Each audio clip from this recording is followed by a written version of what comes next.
యేసుక్రీస్తు వారి నామమున అందరికి వందనాలు ఇచ్చుకున్నానండి. అందరూ బాగున్నారా?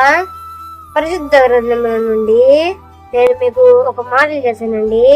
ఆ మాట ఏమనగా యోహాను సువార్త 8వ అధ్యాయము 8, 9, 10 వచనాలు చదువుకుందామండి. 8, 9 వచనాలు చదువుకుందాం. క్షమించండి, 8, 9, 10 వచనాలు చూడండి. మరలా వంగి నేల మీద వ్రాయిచుండెను. వారి మాట విని పెద్దవారు మొదలుకొని చిన్నవారి వరకు ఒకరి వెంట ఒకడు బయటకి వెళ్ళి యేసు ఒక్కడే మిలిగెను. ఆ స్త్రీ మధ్యను నిలువబడి ఉండెను. యేసు తల్లి అయితే చూచి, అమ్మా, వారిక్కడ ఉన్నారు, ఎవరునూ నీకు శిక్ష విధింపలేదు అని అడిగినప్పుడు 11 వచనం. అడిగినప్పుడు ఆమె లేదు ప్రభువా అనెను. అందుకు యేసు, నేను నీకు శిక్ష విధింపను, నీవు వెళ్ళి ఇక పాపము చేయకుమని ఆమెతో చెప్పాను. ఈ భాగంగా ప్రార్థన చేసుకుందామండి.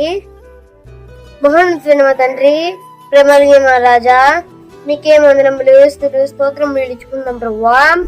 ఇదిగో ప్రభువా, ఈ వాక్యాన్ని సెలవించారు ప్రభువా. వచ్చేపటికి సహాయం మీరు దీవించండి. చదువున్న మంచి ధైర్యం వెంటనే వాళ్ళకి మంచి జ్ఞానాన్ని మనం దీవించమని మా ప్రభువును రక్షకుడైన యేసుక్రీస్తు వారి నామమున ముందుకు సాగిపోతున్నాము తండ్రి, ఆమేన్. చూడండి, ఇక్కడ మాట్లాడండి. ఇక్కడ పాపం ఆలోచన ఉందండి. ఏమన్నారు? ఇక్కడ పాపం ఆలోచన ఉంది. ఆ పాపం చేసిందని ఊరిపో తెలుసుకొని ఆమెని ఎక్కడ యేసువా ఏమో పాపం చేసింది. పాపం మాకు పట్టుబడి చెప్తారు.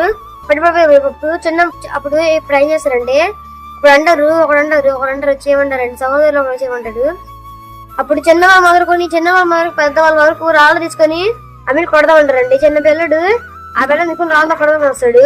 కానీ అప్పుడు ప్రభుత్వం ఏసు మా అన్నారు. అవును, ఏమంటారంటే, అవును మీరు చెప్పింది నిజమే, మీరు చెప్పింది సత్యమే, ఆవిడ పాపం చేసింది. కానీ మీరు ఎవడు పాపం చేయలేదు వాళ్ళ పిల్లల్ని రాయితో కొట్టచ్చు అంటాడు. అప్పుడు ఏమంటారు,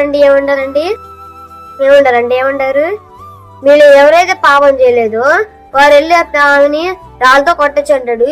అక్కడ ఏం రాయిపోయిందంటే ఏసు ఒక్కడు తప్ప ఇంకేం మిలిగనుందండి. ఏసు ఒక్కడు తప్ప మిలిగను అని ఉంది. మళ్ళీ చిన్నవారు మొదలు పెద్దవాళ్ళ అందరూ బయటికి వెళ్ళిపోయారండి. ఏనండి, చిన్నవారు మళ్ళీ పెద్దవాళ్ళ వరకు అందరూ బయటికి వెళ్ళిపోయారు. అప్పుడు ఏమన్నారండి, వీళ్ళందరూ నీ శిక్ష విధింపదు, నేను కూడా నిన్ను శిక్ష విధింపను, ఇప్పటి నుంచి నువ్వు పాపం చేయకుండా వెళ్ళుము అంటాడండి.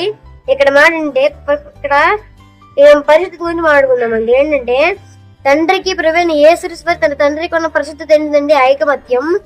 పరిశుద్ధత ఏంటంటే ఐకమత్యం. ఇక్కడ అందరూ ఏకంగా ఎవరు చూపిస్తున్నారండి, ఆ పాపాలను తిరిగి గురిస్తున్నారు. కానీ ఇక్కడ మాట్లాడండి, వీరందరూ పాపం చేశారండి. అప్పుడు యేసుక్రీస్తు నడి మీద ఏం రాశారండి, మీరు ఎవడైనా పాపం చేయలేదు వారు ఆ పిల్లలు రాయలతో కొట్టండి అని రాశారు. చిన్నవాళ్ళ మొదలు కూడా పెద్దవాళ్ళకి అందరూ బయటికి వెళ్ళారండి. యేసు ఒక్కటి మిలిగినట్టు ఉండిద్ది. ఇక్కడ మాడండి, మనం కూడా వేరే వాళ్ళ మీద ఏం చేయలేదండి. ఇక్కడ మాడండి, మనం వేరే వాళ్ళతో స్నేహంగా ఉండాలి.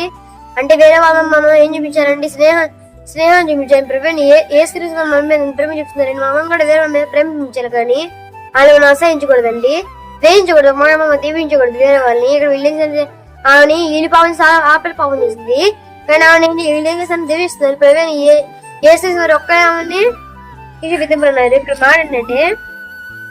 ఇక్కడ మాట్లాడంటే మనం పరిశుద్ధత కలిగి జీవించాలండి. ఇంకా జీవించాలి మనం దేవుడికి ప్రవీణ యేసుక్రీస్తు వారికి తన తండ్రికి ఎంత పరిశుద్ధత కలిగి దేవుడిని ఆరాధన చేయాలండి. ఏం చేయాలి, మనం పరిశుద్ధత కలిగి దేవుడిని ఆరాధన చేయాలి. ఇది ఇక్కడ మాట. దేవుడి మాటలు దీవించరు గాక, ఆమేన్. అందరూ ప్రార్థించుకుందామండి.